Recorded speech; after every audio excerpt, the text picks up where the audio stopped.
Vamos lá começar mais um dia, mesmo depois de tomar porrada de tudo quanto é lado aí, né? Depois que foram divulgadas as trocas de mensagens entre procuradores, o ministro Sérgio Moro, a Lava Jato conseguiu ontem uma vitória importante depois que a segunda turma do Supremo Tribunal Federal decidiu por 3-2, votação apertada, aceitar as denúncias contra 3 deputados e 1 senador do PP, o Partido Progressista, por organização criminosa.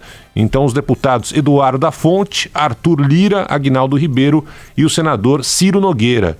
Esse bando teria desviado dinheiro da Petrobras no montante de 390 milhões de reais. A votação foi apertada, como eu falei. O relator do caso, Edson Fachin, entendeu que a denúncia deveria ser aceita, assim como a ministra Carmen Lúcia e o ministro Celso de Mello. Por outro lado, Gilmar Mendes e o Ricardo Lewandowski votaram contra a abertura da ação.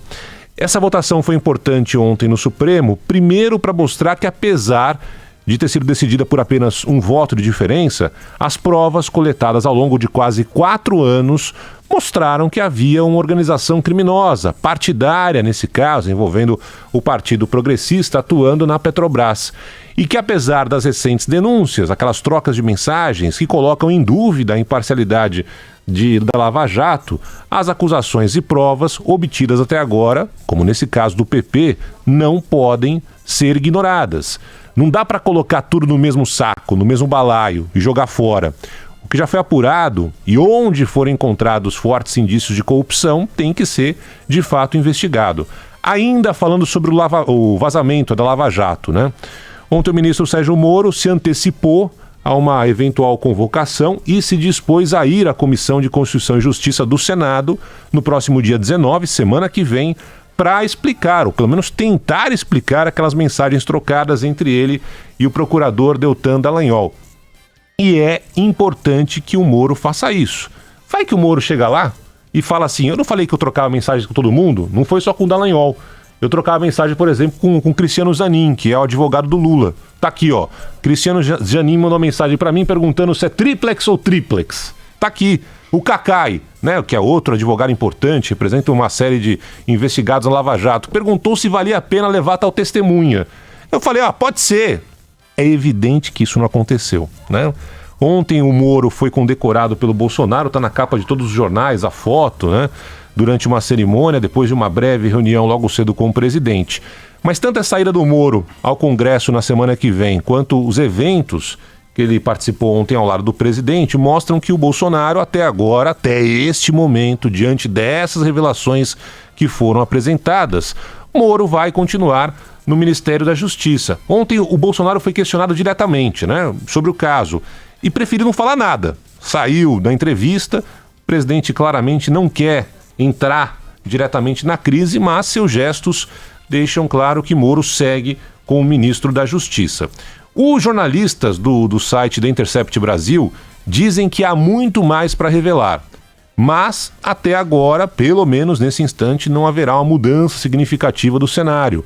Inclusive, a Polícia Federal está apurando a invasão dos telefones celulares, seja do ministro, de outros juízes, também procuradores da Lava Jato, que podem ter ligação com as denúncias que foram publicadas. E o site não tem nada a ver com isso, né? O site tem mais que publicar mesmo. Agora, a Polícia Federal tem que ir atrás para tentar identificar se houve esse tipo de vazamento dos dados. É mais um daqueles casos, né, que a gente está acompanhando ainda ontem no Supremo Tribunal Federal, além dessa situação que a gente acompanhou do Partido Progressista, né? Também ontem no Supremo Tribunal Federal, os ministros da segunda turma decidiram levar para julgamento em plenário um habeas corpus coletivo que tenta anular as prisões em segunda instância no Tribunal Regional Federal da 4ª Região, onde, após os recursos, o cumprimento da sentença é imediato. Passou para a segunda instância, continua a condenação, prisão. Isso aí vai abrir espaço para discussão em todos os casos em que houve a prisão depois da condenação em segunda instância. Já faz tempo que essa decisão é aguardada e, claro, que ganhou mais holofotes depois que houve a prisão do ex-presidente Lula, que depois foi condenado também em outras instâncias. É mais um daqueles casos que parece que o Supremo vai enrolando e não chega a uma conclusão.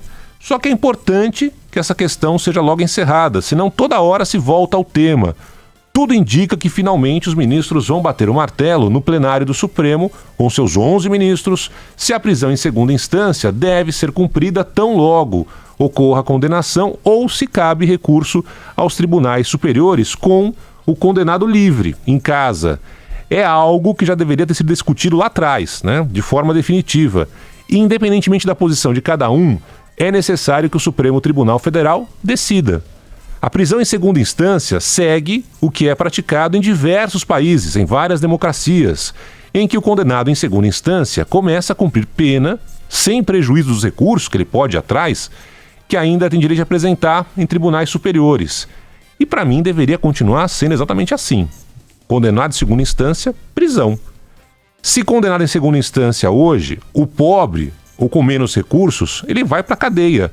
Porque não tem como manter advogados, recursos, apelações, nada disso. Já os ricos não vão, porque ficam ali apresentando 1001 alternativas, recursos, sempre os doutores encontram um fio de cabelo jurídico ali para justificar a liberdade do cliente. Então, nesse quesito, a prisão em segunda instância chega a igualar quem tem grana e quem não tem. Quem tem bons advogados ou quem não pode pagar para ficar apresentando recursos de forma indefinida. O caso do Lula, em que já houve condenação em segunda instância, no caso do apartamento do triplex do Guarujá, e é por esse motivo que ele está preso, terá ainda uma votação específica na semana que vem, quando pode ser concedida a liberdade a ele, caso os ministros do Supremo entendam que o então juiz Sérgio Moro agiu de forma parcial na Lava Jato. O recurso se baseia no pedido aceito por Moro em outubro do ano passado para assumir o Ministério da Justiça de Jair Bolsonaro. Então, os advogados de Lula entraram por causa disso. Olha, o Moro assumiu o Ministério da Justiça, então ele já tinha ligação política, por isso que ele mandou prender o Lula. Só que agora vai ser somada essa conversa vazada pelo site do Intercept entre o Moro e o coordenador da Lava Jato, Deltan Dallagnol. Apesar do Lula responder a outros processos, inclusive já ter sido condenado também no caso do sítio de Atibaia em primeira instância. Mas o fato é que até agora, passadas 72 horas depois que as conversas foram divulgadas, essa é a única possibilidade de mudança que pode acontecer num curto prazo, depois que os diálogos do Moro e dos procuradores foram revelados. A Lava Jato continua. O Supremo ontem, mesmo que nessa decisão apertada, como eu falei, aprovou a continuação das investigações sobre 3 deputados e um senador do Partido Progressista. Além disso, o corregedor do Conselho Nacional de Justiça, Humberto Martins, determinou o arquivamento de um pedido para investigar a conduta do Moro. Segundo ele, porque cabe ao CNJ, ao Conselho Nacional de Justiça, decidir questões sobre a conduta dos magistrados de todo o país. E o Moro não pode mais ser alvo de um procedimento em razão de ter abandonado a carreira de juiz. Se o Moro está blindado por enquanto, por outro lado, o Conselho Nacional do Ministério Público ainda pode abrir um processo disciplinar contra o procurador Deltan Dallagnol. Eu disse ontem aqui e falo de novo, se eu fosse o Dallagnol, me afastaria já da Operação Lava Jato. O procurador já falou várias vezes que as investigações da Lava Jato são impessoais. E pelo bem mesmo da operação, para que não reste qualquer dúvida de irregularidades, o Dallagnol deveria se afastar imediatamente, deixando que a Lava Jato prossiga, que é o mais importante para o país. Por enquanto é isso aí, até que novas revelações sejam feitas como prometem fazer os jornalistas do site The Intercept. E vamos tocar o barco.